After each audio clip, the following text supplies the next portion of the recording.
The Chiefs make Hollywood official, and is L'Jarius Sneed trade falling apart? Let's talk about it. This is KC Sports Network, proudly presented by Emprise Bank. Welcome into a live edition of the KC Laboratory, presented by Emprise Bank, member FDIC, our partner in Possible. Thank you again for joining us. We really appreciate you all supporting Kansas City Sports Network. I am here with Matthew Lane, my dear friend. Matthew, how are we doing today? Well, I don't know. I'm worried now. Is Craig okay? Oh, hold on. I can't confirm that Craig Stout is indeed okay. So we are good. All right. I feel a lot better now. I'm glad he's good. I was worried when we started the show without him. He wasn't here. I was worried if he was okay. And then you came straight to me and I didn't know how to. All right. I'm good. I'm doing well. The Chiefs went ahead and announced Hollywood Brown official today. He signed. We got the pen to paper. We got the little introductory presser. It was a good time. It was a good time. He seems genuinely excited to be in Kansas City. I think the fit will be very well. We're going to talk some more Hollywood Brown later in the show, but that was a good day as a Chiefs fan to see that, to get that up and going.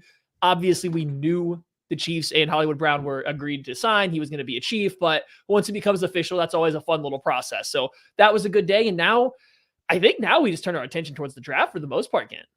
Yeah, I think we're getting pretty close to that, and it remains to be seen how much draft capital this team is actually going to have, because we don't know what's going to happen with L'Jarius Sneed yet. So L'Jarius Sneed was given permission to seek a trade as part of some kind of tag and trade February 28th. We are sitting here March 18th. That is 3 weeks removed from it, and there still is no resolution. There's been a lot of talks about the Indianapolis Colts as being one of the potential suitors for this team, or for this trade. And all signs have essentially pointed to this. Diana Rossini coming out talking about how, the Titans and the Colts were very much in play. Then the Titans did the deal with Calvin Ridley. Diana Rossini had a tweet ready saying that the Chiefs had traded L'Jarius Sneed, I believe, to one of those teams. So here we are. And basically everyone, Stephen Holder, who covers with ESPN, has talked about how, the Colts had some talks early about this trade, early last week about this trade. But then Adam Schefter comes in here and just closes the door entirely on everything. Schefter bomb. It's the Colts and the Chiefs haven't had any conversations about L'Jarius Sneed as of right now. That's not happening. That completely contradicts his own network. That completely contradicts basically every other report about the L'Jarius Sneed situation.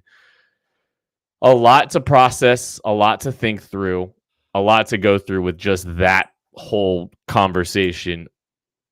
Maddie, I want to get your thoughts on this. I'll let you go first here. What were your thoughts about just all the different opinions, the different reports that we've seen in the last 24 hours about this? I mean, it goes back more than 24 hours. I think it started on Saturday, or maybe even Friday night. You got reports from, people that covered the Indianapolis Colts for different places that, have connections and stuff like that. Beat reporters, people that cover the Colts, fans even that maybe seem to have some connections, are reporting the deal's almost done. The deal is happening. L'Jarius Sneed's going to be a Colt. Even our guy, free agency king, Pretty Ricky, said L'Jarius Sneed's going to be a Colt. He's going to be surprised if he ends up as a Chief. Now, he hesitated sometimes throughout the weekend, but he ultimately came back even as of this morning, or yesterday morning, Sunday morning. Pretty Ricky had come back and said it's going to happen. And so, if anybody had been following, Pretty Ricky had been correct on 99% of his predictions. Well, this one is one that looks like he got wrong at this point in time, because it looks like all that steam, all that momentum towards a Colts and L'Jarius Sneed, or Colts acquiring L'Jarius Sneed, has kind of died out after the weekend. We get to Monday, over the weekend, Stephen Holder had kind of pushed back and said, no, this isn't happening. There's not really much of a chance. But so many people that followed the Colts and, all this stuff, and said, I don't know. I think it's happening. It seems like it's gaining some ground. Some people went as far to say a deal is done, and it caught enough traction. I think a lot of people believe this trade was very close. And I think you can try to discredit, you can doubt Pretty Ricky. You can disrespect Pretty Ricky. he's been right on everything. The one thing he got wrong, I believe, at this point was the team on one of the deals. But Devin White's deal. Devin White's deal got the figures and all that stuff right. And I think, another team just came in. But it doesn't, even if you just go outside of him, you've got Diana Rossini on the national beat connecting the Colts. I believe Nate Taylor has connected the Colts to the Chiefs in a fashion here. I've been mulling over and thinking through a lot of this stuff over the last. I think I even theorized a little bit of this on Twitter in the last week. I think ultimately what it is, just to rehash what I think some people also believe, I think the Chiefs have agreement with the Colts on the compensation required for them. If I were a betting man, I would agree with you. If there was a way for me to bet that there is a trade parameters that have been agreed to between two teams, nothing to do with the player, I would agree. I would bet on that. Yes. So I think that has happened. I think that the Chiefs, and there's reports that the Chiefs have essentially done that, and the Chiefs aren't the holdup here. I think it's all on Sneed. It's L'Jarius Sneed in his contract. I think it's. I theorize.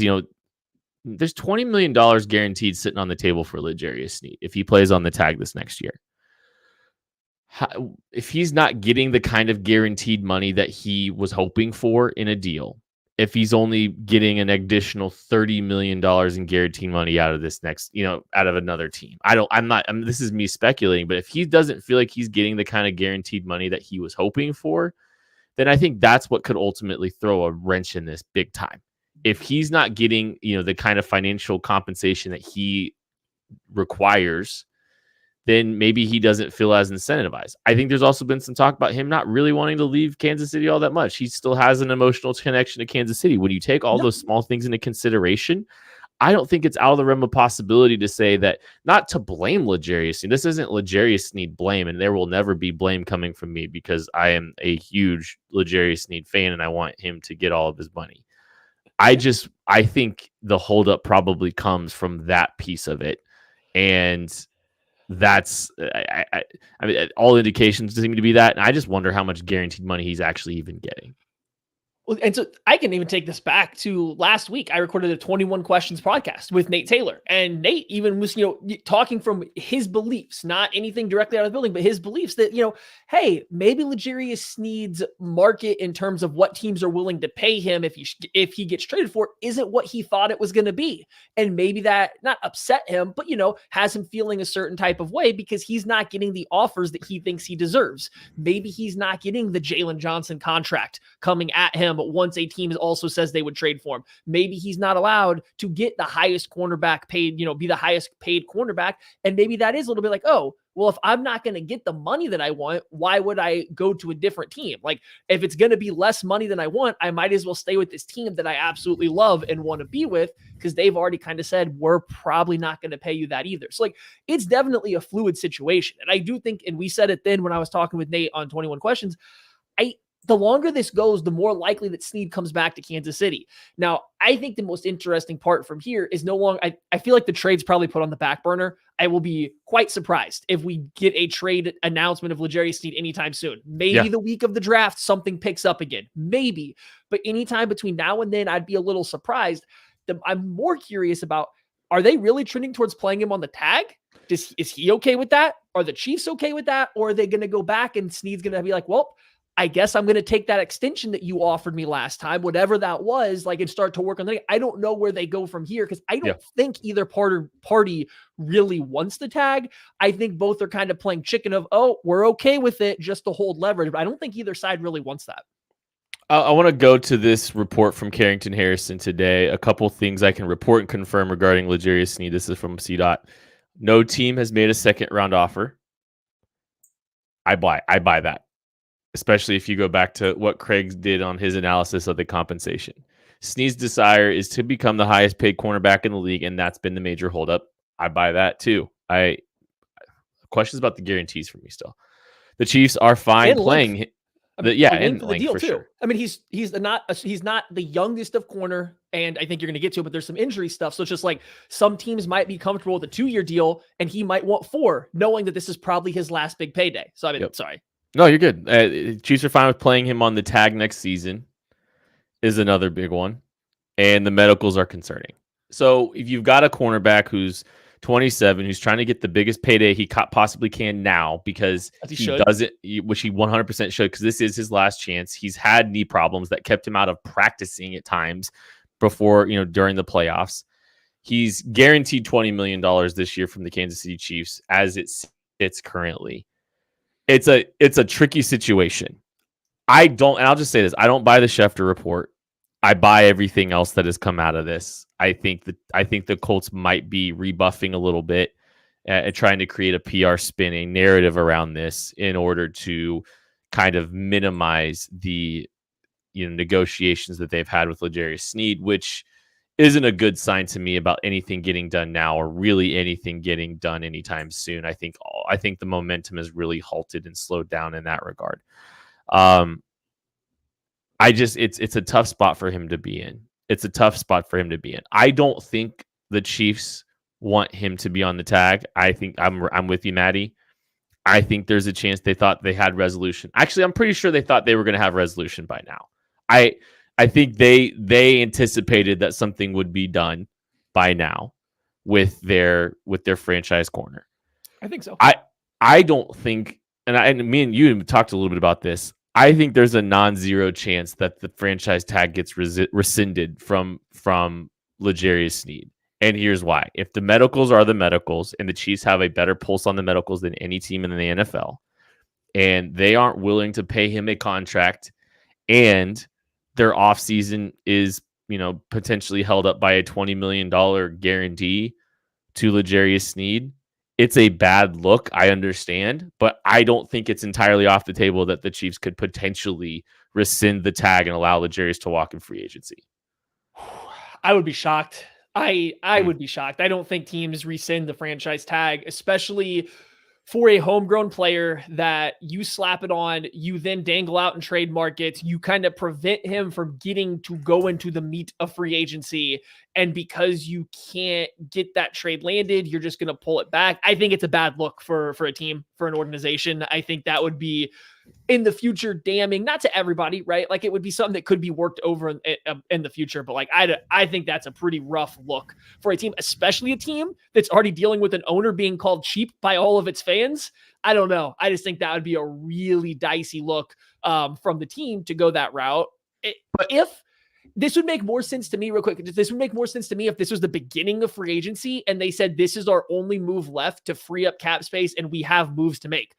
We're at the end of free agency. We're into phase 3. We're into guys are taking off, going on visit tours to sign guys to desperately need to free up that space this late in free agency. I don't know. I feel like that would be a hard sell to agents and to future players. Like, hey, we're going to do right by you after we yank someone's franchise tag away. Well, I would say some of that, but like the counterpoint is Chris Jones. Like they just got done paying Chris Jones an insane amount of money, so the cheap tag can be removed from him in that regard. And now there is some constraints. Not if that's the only thing. If that's the only thing that you spend cash on, though. Well, I don't. And this is the I think the next question is, let's say things kind of sit as they are right now. The Chiefs don't have a veteran left tackle. They don't have any running back depth. They don't have an additional veteran wide receiver if they wanted to. They don't have any defensive line depth if they wanted to add something on the edges. They, cornerback, well, obviously they have a cornerback sitting there. Do we think that the offseason is just halted, paused, whatever you want to call it? Do we think that this Chiefs offseason has been halted kind of in its tracks by this whole L'Jarius Sneed situation? I think that Brett Veach told you that he goes into the offseason with all these different paths to go down. And I think they have kind of been going down the middle of two paths so far. I think that they 100% have been, I don't want to say it was their preferred. I think their preferred method would have been to re-sign Sneed for whatever deal they offered. We won't know what that is for a long time, if ever. That was the preferred route from where we are.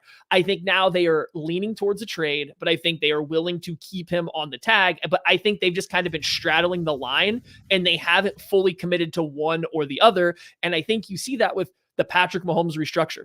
They restructured his contract, but not all of it. They could have saved more money by restructuring more, moving more of Patrick Mahomes' money around that was already, in escrow. It wasn't going to cost them any more cash spending.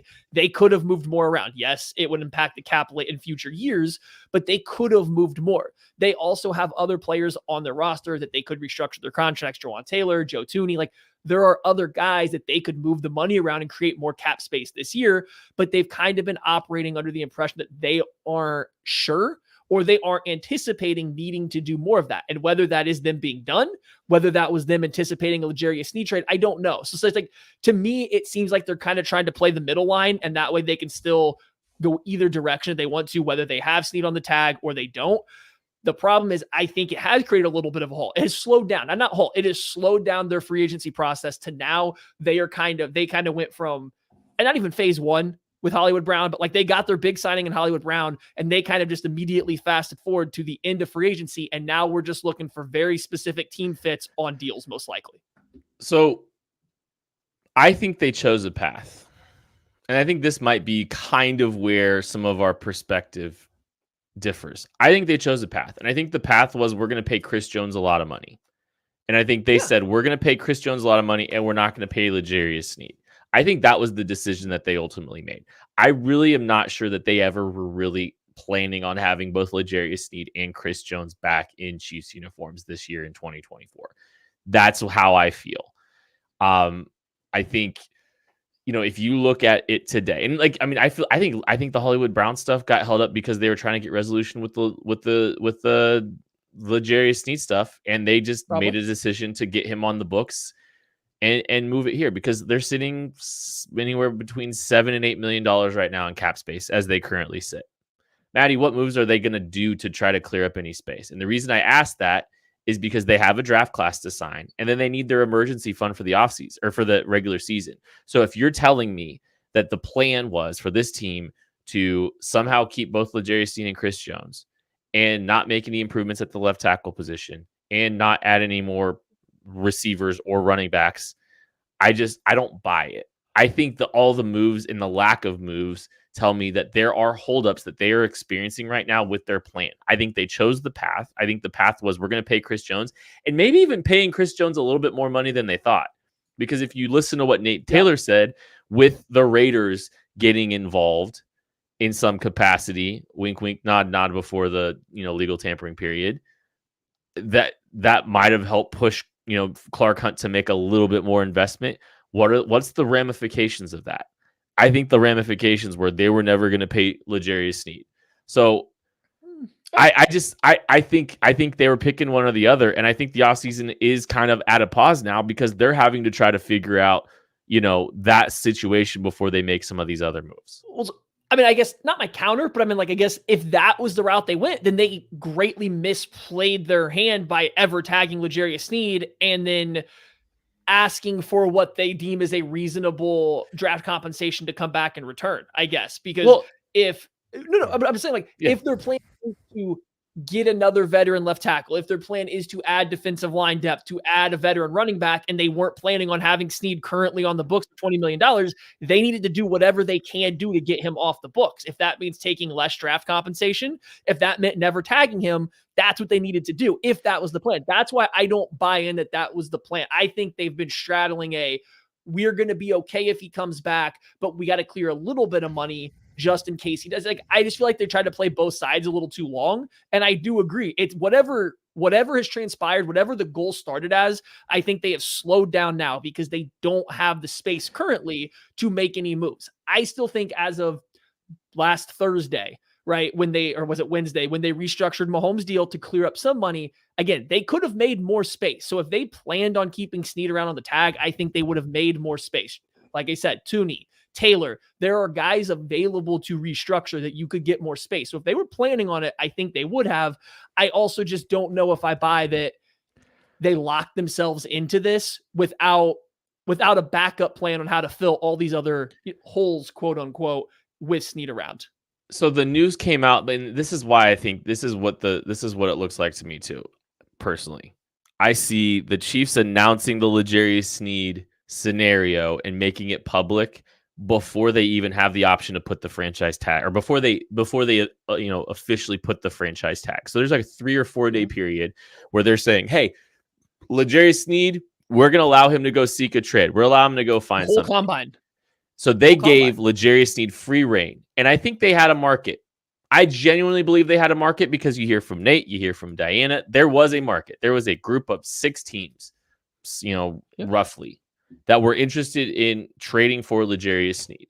So you see that the Chiefs are giving themselves a ton of runway, and they've got a bunch of days before they even officially put the tag on him. So they know they have a market. They know they have a list of 6 teams. That's when they put the tag on L'Jarius Sneed. Work with me on this timeline. This is kind of what I'm working through here.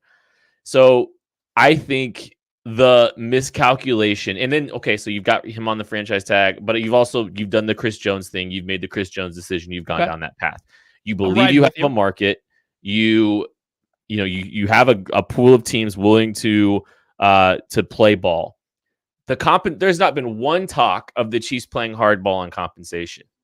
Now, real quick, before we go one step further, I think it was before tampering period even started. I believe it was Diana Rossini said on the Athletic podcast that the expectation that this could linger a week after the trade deadline. So there was already reports that this could take a while after the start of free agency. So got to work that into the timeline too. There was a report already that it might take a while. So they should have at least had an idea that it wouldn't happen right away. Or there's some kind of leverage play, yes, you're right. That is a very good point. There could be a leverage piece to all this too. I think the Chiefs I think they felt they had a better chance of moving on from L'Jarius Sneed by now than they did. I don't think the Chiefs want him. It's not that the Chiefs don't want him back. I don't think the Chiefs want to have to figure out how to keep him, if that makes sense. And that's why I think the Chiefs want to be able to pay Trent McDuffie whatever it's going to take to pay Trent McDuffie, and having L'Jarius Sneed on contract overlapping even with the start of that, along with Chris Jones, probably sounds a little complicated. And Nick Bolton, they have one, they're paying, you said it, they paid Chris Jones, they chose him. They have Nick Bolton coming up next year, Trent McDuffie in 2 years. These are big contracts to guys that are going to be the long-term players on this team. I'm not saying they couldn't afford all of them, but I do wonder if that plays a role. I do wonder if they're like, well, we can only, allocate so much money to the defensive side of the ball right now. And if L'Jarius Sneed, unfortunately, wasn't the odd man out, if he doesn't take the best deal that they offered. So I can follow how we get here to this point. I just think that if that has stopped them in their tracks where they are, that is just a little bit of a miscalculation play that they have had this offseason, once again with a franchise player, and they have done this before in the past. And it's not necessarily with the trade dangle, but they've gotten stuck on the player, being franchised and stuff in the past. It's something that they maybe have not figured out exactly how to navigate the most cleanly so far, judging off of Brett Veach's tenure. Well, and I think they correctly calculated the Orlando Brown situation and said, we're not going to play you. We're not going to tag you. We're going to let you walk. And then Orlando Brown's agent had to cold call teams to find him somebody to want to sign him. So they correctly calculated that they need to move on from him, even though that, we can argue about the compensation and some of that kind of stuff and how much they gave up for Orlando Brown. Hey, look, they got a ring. And they had to aggressively fill that hole. It feels like they were kind of down to their last option to the tackle situation too, because they were all in on. Yeah, there's a snowball effect there. I don't know. I think they correctly made the choice on that, and I just wonder if they had a better vibe, feel about what they were going to be able to do, and in the timeline that they were able to do it. And I do think I just have a hard time believing that they don't want to bring back a Donovan Smith or a Donovan Smith level tackle right now and add some depth to the wide receiver room. They literally can't do those right now. They don't have the financial capacity to sign those players, bring in a draft class. I'd be curious to see when they can restructure the deal for Patrick Mahomes, or not for Patrick Mahomes, for Tooney and Jawan Taylor, because I believe there was some triggers today that allowed some of this money to become guaranteed on their deal. I don't know for sure, but I'd like to look into that a little bit too, because I don't know where the money's coming from if it's not L'Jarius Sneed situation. Yeah, this is we need Craig here to break down all the contract talk about how the timing works of when these when the guaranteed money kicks Yeah. in for the Chiefs players and like so okay, this happened today. 2 million of Joe Thuney's $16 million 2024 compensation is now fully guaranteed, and all 20 million of right tackle Jawan Taylor's for next year for the 2025 season is now guaranteed. So I think money just moved to guaranteed a little bit for Thuney, all of next year for Jawan Taylor. I don't know what that means for restructuring. That's out of my wheelhouse. However, I do believe both of them are available to be restructured to save money. You would just be locking yourself into them for longer. So if they really are stalled out with L'Jarius Sneed and they want to fill these positions, like you said, that's their avenue. It's probably picking one of those two guys. You could sign an extension with Justin Reed, right? You could get Justin Reed in. You could go to Charles Omenihu and see if you can work out a deal that lowers his cap hit this year. It's not a ton, but like those are two defensive options. Like there's a couple guys they could tweak to save money if they are up against the wall right now and have other moves they want to make. It's also, but those are also cash. Those are cash decisions there too. They are. Right. And if you're paying L'Jarius Sneed all this for the franchise tag and you did the Chris Jones thing and you're putting the cash in it, that is a lot of cash flow to go sign new guys. Like, yeah, the cash to pay for the players that you're trying to add on top of all of this. Like it's just adding to the cash bill for 2024 too. And a new stadium right around the corner. And I don't know. I think the Chiefs are just, I'm not saying that they're spinning their wheels or anything like that. I just feel like they're a little bit stuck right now with the L'Jarius Sneed situation. I think that's my case for it. And I think the whole offseason, anything that they want to do to this point is just kind of limited now. Yeah. And so, okay, just real quick, like before we go, I think we got a little break coming before we get to some offensive stuff here real quick. But first, L'Jarius Sneed's coming back. We're saying that we don't think this is particularly the plan to come in with the franchise tag and everything like that, but it's not a bad thing necessarily. Like they're returning one of the NFL's best defenses. Now, they lost Willie Gay, which probably is going to matter a little bit, right? Charles Omenihu's hurt. As of right now, Mike Dana's not here. So like there are some reasons that the defense might take a small step back, but if you bring Sneed back and you bring Drew Tranquill back and Chris Jones back and you get a Omenihu down the stretch, you maybe get Mike Dana back a little bit later on. This defense should be able to at least have the same talent level on the field that they had last year, and that's a good thing. Defense is volatile. We'll have to see if it plays at the same level, but you at least bring back that same defense. So like there is still a silver lining to this that maybe that's why it was worth the risk. You said that you don't know if their plan was to end up having Sneed sticking around. There is a little bit of a silver lining that the safety net is, oh darn, I guess we just have one of the best playoff defenses of the past 2 decades hanging around. And then real quick, did want to get to Brother Rick. Thank you for watching. The Chiefs know they have some young studs in the DB room. Also, Sneed has a history of concussions. Yeah, I think the medicals and the draft success they have had in the secondary certainly would play a part into what their ideas are, what they want to do with L'Jarius Sneed. I 100% think that plays a role. The funny thing is, Maddie, I was listening to you. I was listening back to some of our draft coverage last year, just trying to get ready for the stuff that we're getting ready to do, covering the draft the same way we've done every single year. And just kind of listening to you to talk about that. And you kind of said something similar to that. It's like you need to capitalize on drafting well in day 3 at the cornerback position. That wasn't the position you were talking about last time. I don't remember which one it was, but that's such an interesting concept to make, you got to find a way to pay off doing a good job of drafting capable cornerbacks in day 3 of the draft. And I think that's something that's kind of hanging over the heads of all this stuff too. By the way, if you'd like to, pre-order the KCSN draft guide, the link is available in the description of this show. You can get 3 months of KCSN Substack, which has about to have a ginormous 2,100 plus word breakdown of Hollywood Brown and more. You get 3 months of the Substack, and you'll get 300 pages of Chiefs specific draft content. That book releases April 10th. You get the Substack immediately. You'll get the Substack within the next 24 hours of when you sign up, and it's only $13.99. Link is in the description of the show. Please feel free to pre-order that. Hollywood Brown is officially a Chief. We'll talk about that right after this. We appreciate you supporting KC Sports Network by listening to our podcast. You have helped us become the highest ranked Chiefs podcast network in 2022 and 2023. And don't forget about our daily Substack newsletter, the best written analysis you can find on the Chiefs straight to your inbox every day.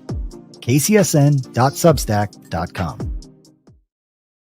Really do appreciate everybody that is hanging out with us. If you're listening to this on a podcast platform and you want to leave us a 5-star review, that would be absolutely wonderful. That is always something that will 5 star 5-star review.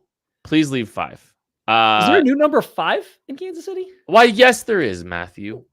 Hollywood Brown is officially a Kansas City Chief, signs his contract today.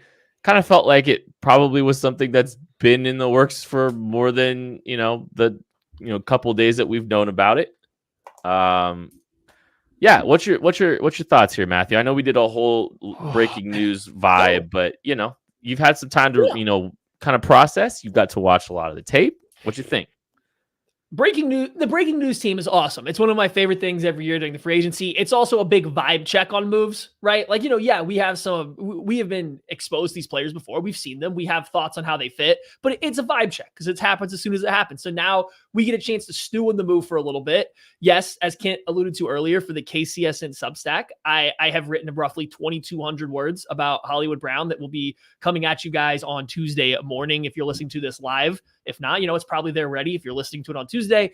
It's a lot of words, just kind of talking about how, Hollywood Brown's a little small and really fast and fits a lot of the same mold of wide receivers that Andy Reid's used a lot, but he's not just a small, fast wide receiver. He's actually a really good wide receiver that does a lot of real stuff. Like, he plays wide receiver really well. He's really good at the intermediate areas of the field. He wins deep, shallow, after the catch. He kind of checks all the boxes of a real wide receiver. He's just in a smaller package, and I think it disrupts how people think about him. So I think it's going to be a little shocking to some people if he's healthy, and that's obviously going to be the big question when he's inserted into this Chiefs offense, how seamless it's going to look and how good he is going to fit next to Travis Kelce and Rashee Rice because of all the things he can do and the fact that just him being on the field is going to create a bunch of extra space for those two guys.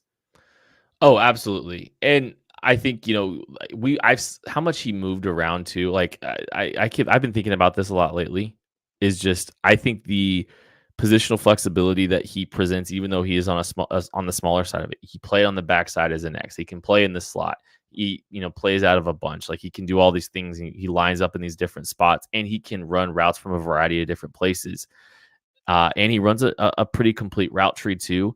I think that's just a great kind of complementary piece to what the Chiefs have with Rashee Rice and with Travis Kelce. He's going to be able to get to areas of the field that neither of those two guys really can. And not that Rashee Rice is, incapable, but I trust a Hollywood Brown, on some of the more vertical stuff than I do Rashee Rice. And that's obvious, but also his ability to snap something off on, building off of that vertical plane, building off of some of the vertical stretch stuff. He can run a curl. He can run a dig.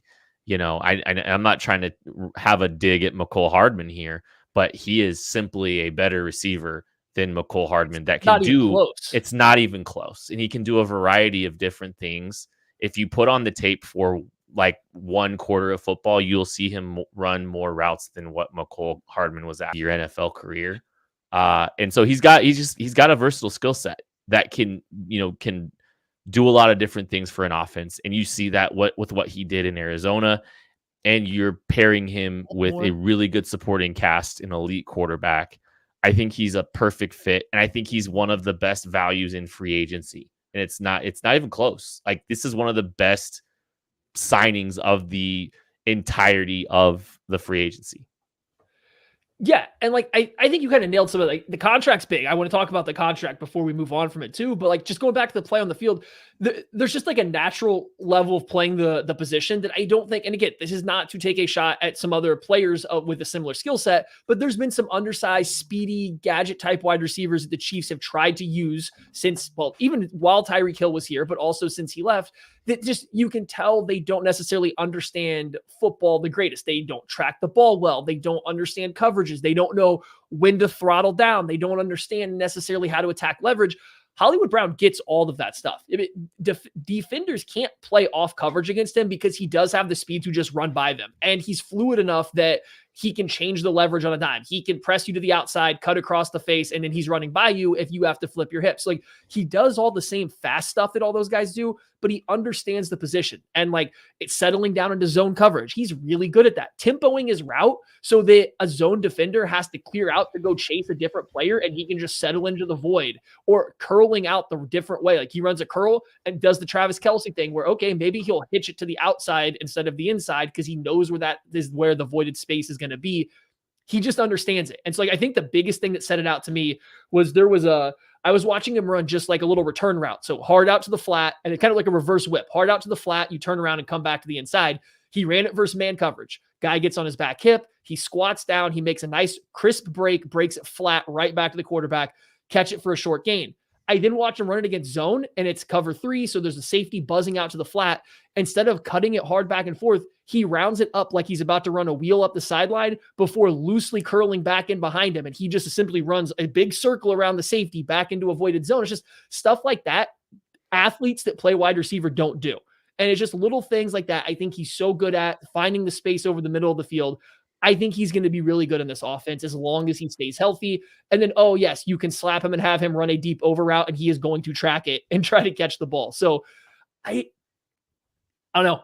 Very good player. I think the NFL, not messed up as like a whole, like we use that joke a lot, but I think the NFL is kind of silly for paying other wide receivers that were available more than what they paid Hollywood Brown and letting him get to the Kansas City Chiefs for $11 million at most. He could have the best season of any free agent wide receiver, and he's making middling money compared to the rest of this wide receiver free agency class. And he's definitely not a middling player in the whole class. So I don't know. It's kind of crazy that he ended up on the Chiefs for the deal that he did. And I think he's going to fit in really well. And, there seems to be some hinting that, Hollywood Brown just wanted to come play for Patrick Mahomes. Smart. And it is smart. It's a little bit like, if you're going to bet on yourself, and let's say that is a piece of this contract, we're buying this a little bit. Like, he might have taken more money elsewhere. But if he's really wanting to kind of play this game, he's going to go to Kansas City. He's going to play for Patrick Mahomes. He is going to have the best opportunity for him to put up big numbers, have a lot of production, have a fantastic quote unquote bounce back season, and probably win a Super Bowl. Okay, so now he's 27 and he still has a chance to go and cash out and get a big payday. He goes and proves it in Kansas City with Patrick Mahomes, and now he's got a better chance of going out and making a big contract in 2025. If that's your plan, if that's your strategy, it's smart. It's smart by him. And it's a really good idea by him to just go out there and try to use Kansas City as a springboard for a bigger contract. And the Chiefs would be absolutely thrilled if he was able to do that. If he prices himself out of Kansas City, by all means. That means the Chiefs have had a lot of success in 2024. Means that there's a good chance they had a ring. And I've said so much on here that I just want to see the Chiefs, find somebody, continue to find people that see the field as Pat sees it. I do think that this is a kind of guy that can see the things as Pat sees it for all the reasons that you talked about.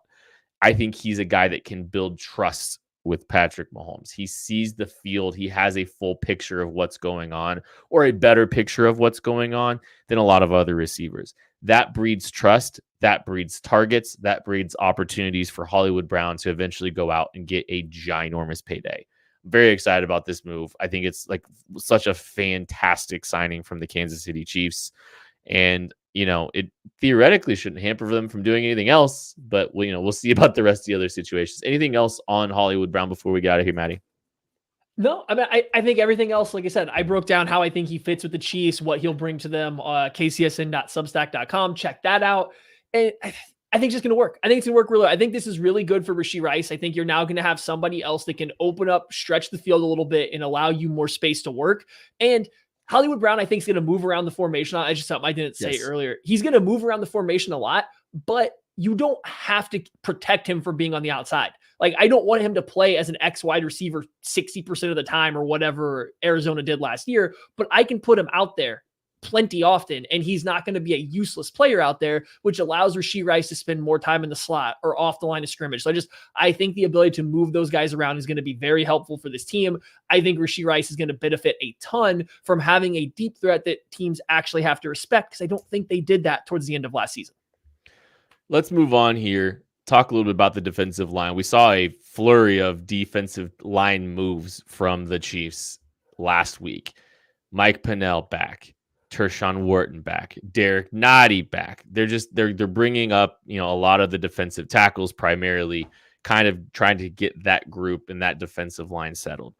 I know, and I kind of just wanted to ask the question to you, a full picture of this, because we've got the defensive tackle competition we kind of see. Maybe they add a draft pick, maybe they don't, maybe they throw a day 3 pick on there.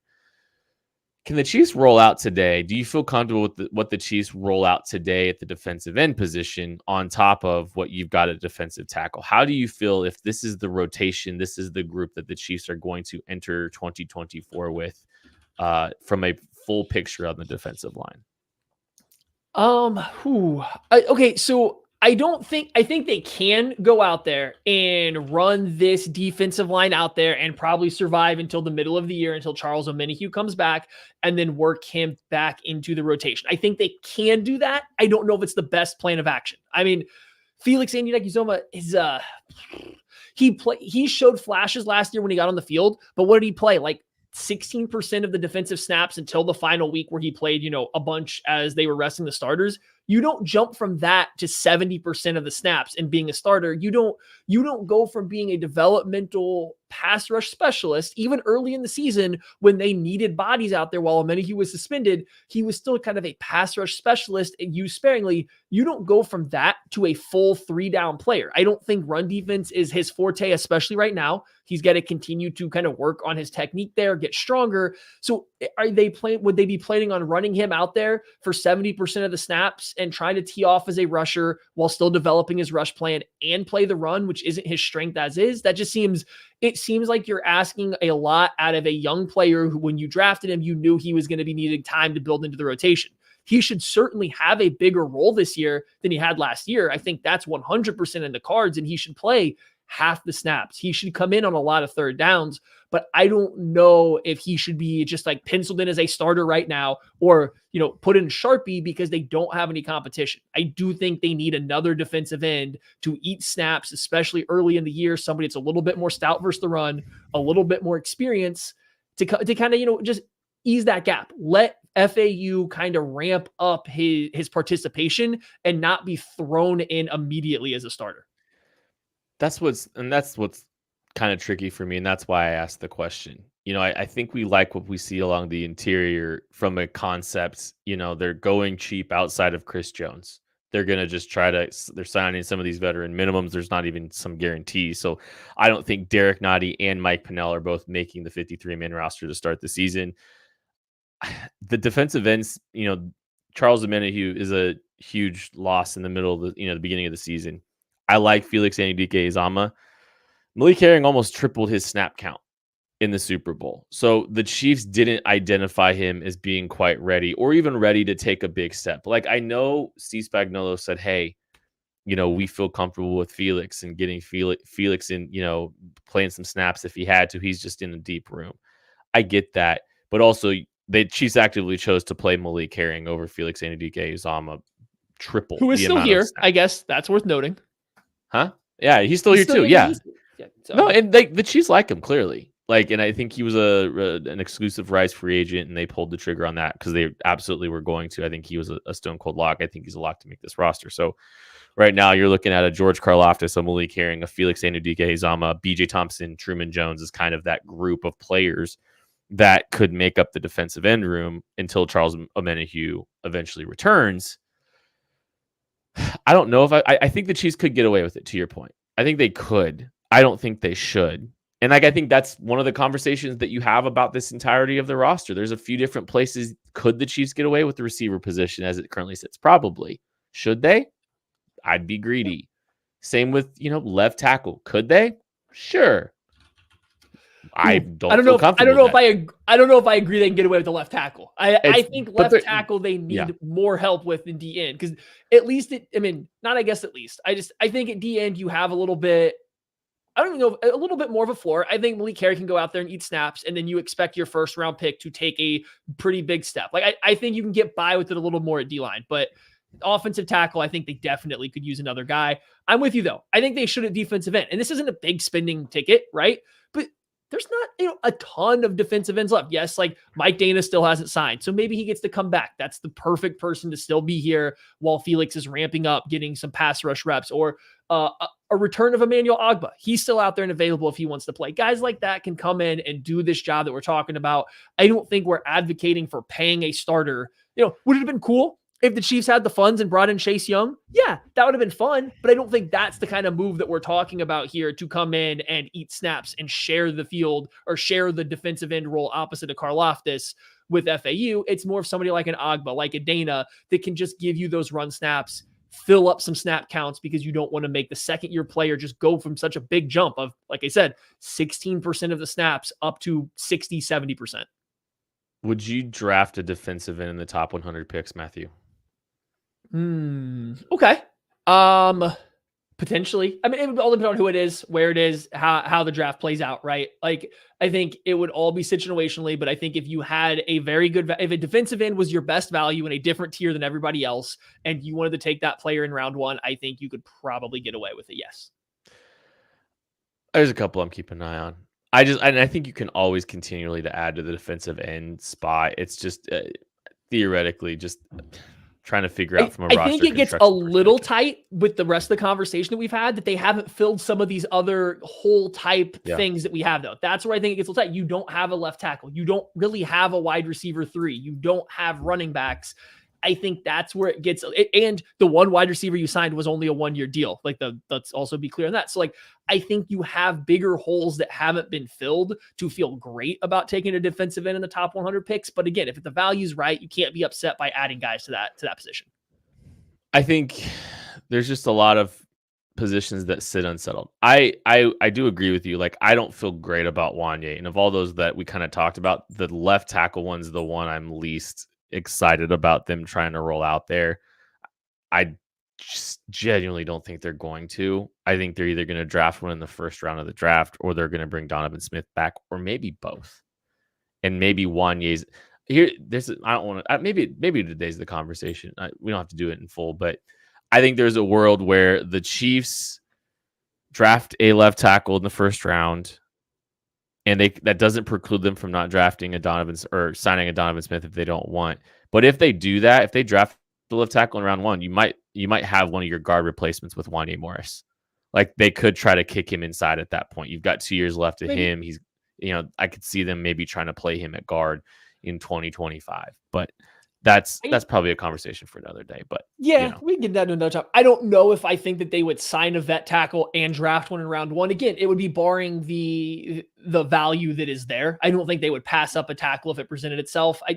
I wonder if they're not going to wait till post-draft to see if what veteran tackles are left, just like they did last year. I was going to say, it sounds kind of like last year. I wonder if last year, I think the plan was, let's see if we get an offensive tackle. And if not, we will sign Donovan Smith, who we have clearly already targeted because it happened via Sunday is when they signed him. So, like, I think the process here would be a little reversed. I wonder if this year it wouldn't be more of, what vet can we sign, since they have the young player in Morris that they just took last year, that they were getting reps. Like, they might have hopes that he continues to develop. So I don't know if they're going into the draft saying we're going to be looking heavily in round one at tackle. So it might be more what they do in the draft might be more dependent on what vet they could sign, I guess. Whereas last year, the draft was dictating what vet they went for. But either way, they're going to add a tackle, I think. Whether it's round one, round two, a vet signing, like, they have to get a tackle in this room.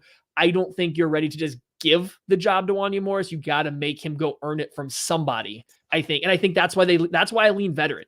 You sign a veteran that comes in and gets handed the job, and it's up to Wanye Morris to take it from him, like last year. And until Donovan Smith got injured, he didn't really take it from him. So I think you have to run it back and kind of do that same plan again, whether it's Donovan Smith, whether it's somebody else. And if you kick that can down the road, that doesn't preclude you from not being able to just go invest in a left tackle in 2025 in the first round potentially. That's the argument to do that is, all right, we kick that can down the road, we run it back with Donovan and Wanye. They both compete for the spot. And if Wanye wins it, great. Maybe he's the guy moving forward. If not, hey, let's try to go be aggressive in acquiring one in 25, be it, draft, free agency, what have you. Okay, one more thing before we get out of here. Just talk a little bit about the wide receiver position. So, I think we've been having a lot of conversations on, in our, conversations for the show and just personally just talking about the wide receiver room. And there really hasn't been a ton of players that, I've seen kind of walk out the door and be really disappointed. I would have liked to see a KJ Osborne here. I think he would have been a fun addition, to the wide receiver room. I don't know if there's a ton of players I'm like overly disappointed that they weren't able to, to sign. Do you think that you should go out and try to grab another veteran wide receiver, Maddie? Yeah, this is tough. I think currently the Chiefs have a wide receiver 1 and wide receiver 2. Sort them however you want, and one of them is only on a 1-year deal. So that's got to be noted, right? And then I don't think you want to go into the draft saying, well, we really need 1, a second wide receiver for the long term, but 2, we also probably need a wide receiver that's going to play significant snaps and have a significant role for us because we're not really into trusting Kadarius Toney or Sky Moore or Justin Ross. Justin Watson has a role, but I don't think they want him as their wide receiver 3 either. So and he's on a 1-year deal too. He's going into his last year. Yeah. So I do think there's definitely a possibility that they bring in a veteran wide receiver. I also wonder, similar to the offensive tackle thing, if this isn't something that they feel like they might be able to wait a little bit on though, right? This is a very strong draft for wide receivers. Maybe somebody falls to you in round 1 that you do feel good about being able to play right away. Maybe you get someone that you feel like can jump in right away and you don't need to bring in that veteran wide receiver that's going to kind of clog up the room. Or maybe the board doesn't fall well. You don't get to take a wide receiver until pick 64. You're now less certain of what their impact will be on day 1.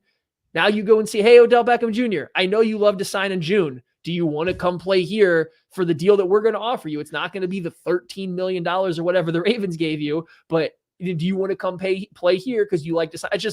I think it's fluid. They definitely need another valuable asset in there, though. I would love to see a vet. Mike Williams is going on the visitation tour. Last numbers I heard were around 8 to 10 million.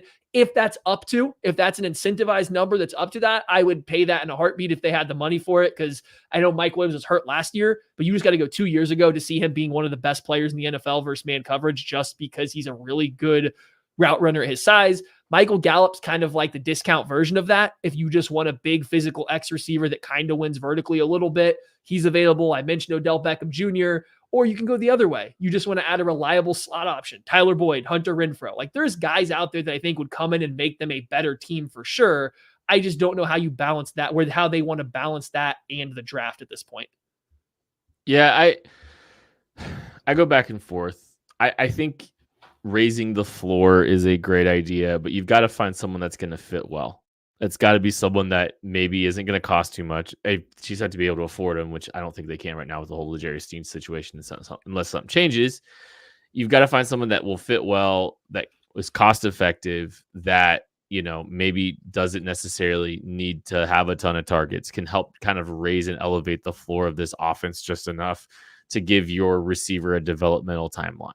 Because I think the Chiefs are going to draft one in the top 100. I would bet it's one of the first 2 rounds if I was a betting man. So what does that look like? I wouldn't hate adding another veteran, though, because I think trying to go through and run it back with some of these guys that just didn't see the field clean, couldn't see the field, made so many mistakes is just a really hard sell for me. So just trying to insulate him with more veterans. I think Mahomes has done a good job getting out, getting good production out of some of these veterans. So if you can just find someone that he can trust a little bit, I think I'd like to look at that from a names perspective. Yeah. I mean, it's I think it's a little bit draft contingent too. So that kind of ties to what you're saying. Maybe this is a post-draft thing. If you want more vertical stretch, do you want to go grab a Quez Watkins? If you want a kind of a do-it-all type, dirty player, Josh Reynolds.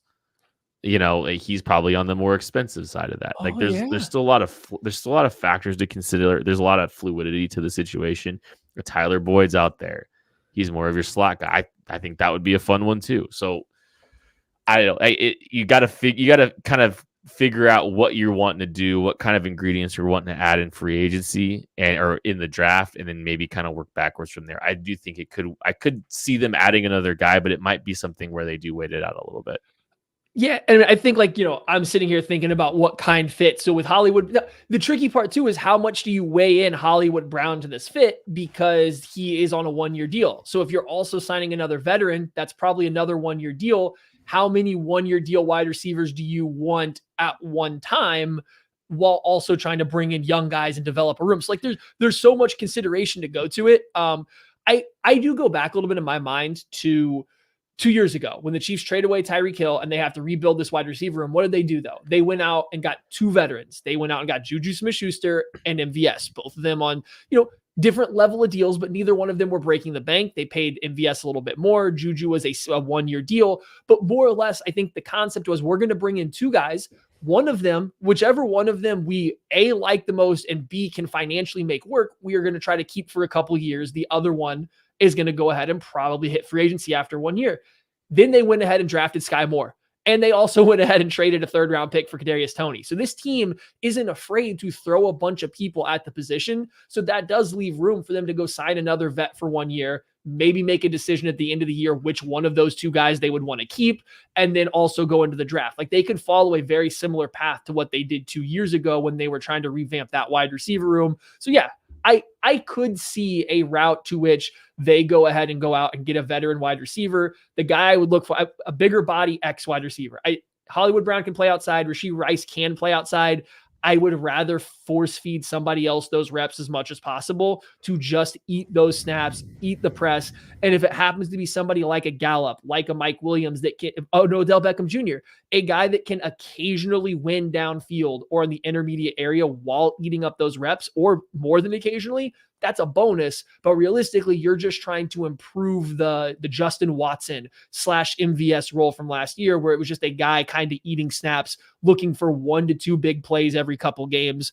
And then also the quick update. I think the Chiefs sit somewhere between $5 and $8 million in cap space right now. So yeah, not a whole lot. I'm telling you, man, they gotta make some big movement here. They really do. And something's gotta get resolved. That's my standing theory. I don't know.